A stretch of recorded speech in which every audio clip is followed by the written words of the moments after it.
In this video, we're going to work on actually setting up the throwing portion. So we already have our animations and such being played, like so. But we want to make it so the grenade actually gets detached from the arms, and then we will add an impulse to it based off our control rotation that will kind of throw. It'll give the grenade some force to really, get thrown. So we want to go ahead and detach it first, but we want to detach it on this animation notify right here. So we're going to head over to our grenade. Well, let's see. We want it to trigger a blueprint event, well, that we can easily call through C++. So we're going to make a blueprint callable C++ function. And I'm going to create it right here under throw grenade. It's going to be a U function, blueprint callable, category equals grenade. And I'm just going to call it void on grenade released.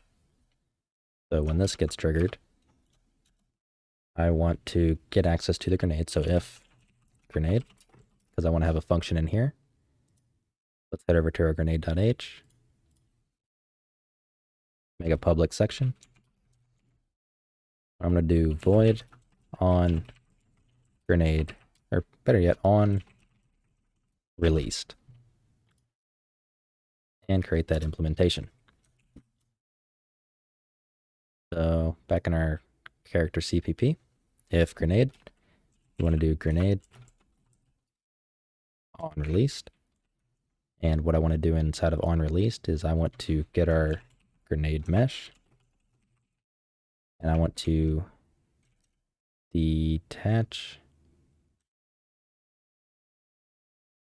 Let's see, use detach from component instead. So yeah, detach from component, F detachment transform rules, and I want to keep the world transform. So that way it's in the same place when it gets detached. Then I want to make sure collision is enabled. So grenade mesh, that collision enabled,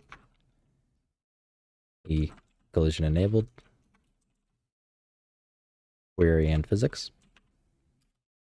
Then I want to set simulate physics. So grenade mesh, set simulate physics, and true, because we want to enable physics. So upon release, we detach the grenade from our hand, we enable its collision, and we set this physics, we set simulate physics. So at this point in time, once physics is set, after we call it, I want to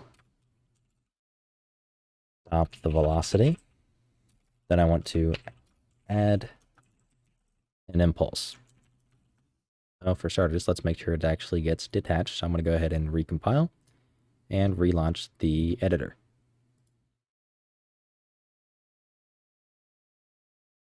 Okay, let's reopen the assets. And here's our animation blueprint. Go back to the event graph. And the event we want to call is onGrenade_released. So to do that, we have to get access to our character. So I'm going to do a little change here to our blueprint. I'm going to do begin play for our blueprint. Try get pawn owner. We're going to cast it to our first person character, which is this guy. And create a new variable. This one's going to be our character reference. So it's going to be the type first person character, object reference, and just simply set it. So that way we have access to our character whenever we play. So we can call kind of whatever we want. So now I'm going to do character, search for on grenade released. Compile and save, and that'll trigger that. Let's see what happens. We press G. You can see the grenade just kind of gets tossed.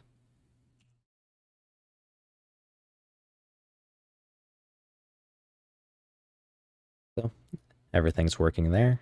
The grenade has its collision, and it's simulating physics at the time we go to throw it. So I can press G and walk around, that kind of stuff. And it's still gonna kind of follow If I go straight backwards, it should go backwards. Does a little bit. It should follow the direction we're moving. So if I move forwards, where in the world did it go?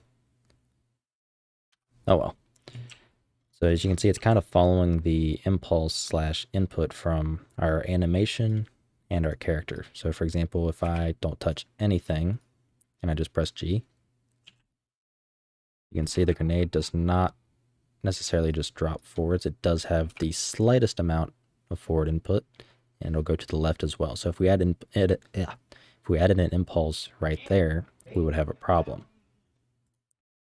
So in grenade.cpp, well, better yet, where we stop the velocity, we're going to do that in our grenade class. So if we look at what we did, well, I did in the example, we set the physics linear velocity to an empty vector. So that cuts out the velocity. It's going to be just stationary. And then immediately after, we add an impulse. So in grenade.cpp on released, right after we set simulate physics, we're going to do grenade mesh. What was it? Set physics linear velocity. And it just takes in an F vector. We can do colon colon. Not an empty vector.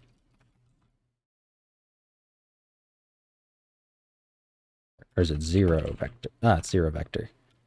Then the other parameters is add to current. We want that to be false. Then bone name, we don't have one, so we can ignore the remaining parameters. And this will completely stop the velocity there.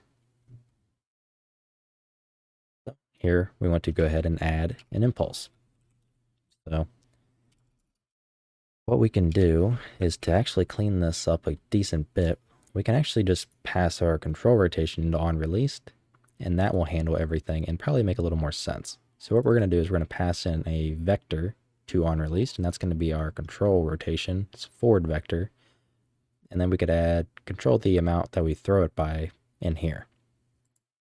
Inside of on release, we'll just do F vector. Let's do forward vector for the parameter. Pass it in. Then in our .cpp of the character, we just pass in get control rotation forward vector. No. What is it? Let's get controller.